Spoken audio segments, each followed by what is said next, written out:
ಈ ಜನುಮವೇ ಆಹ ದೊರಕಿದೆ ರುಚಿ ಸವಿಯಲು.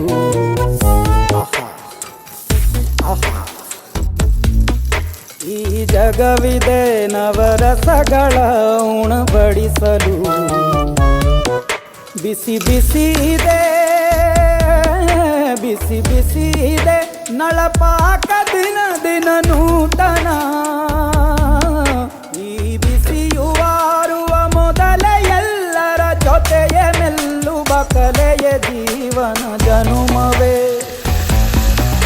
ಈ ಜನುಮವೇ ಆಹ ದೊರಕಿದೆ ರುಚಿ ಸವಿಯಲು. ಈ ಜನುಮವೇ ಆಹ ದೊರಕಿದೆ ರುಚಿ ಸವಿಯಲು. ಈ ಜಗವಿದೆ ನವರಸಗಳ ಉಣಬಡಿಸಲು.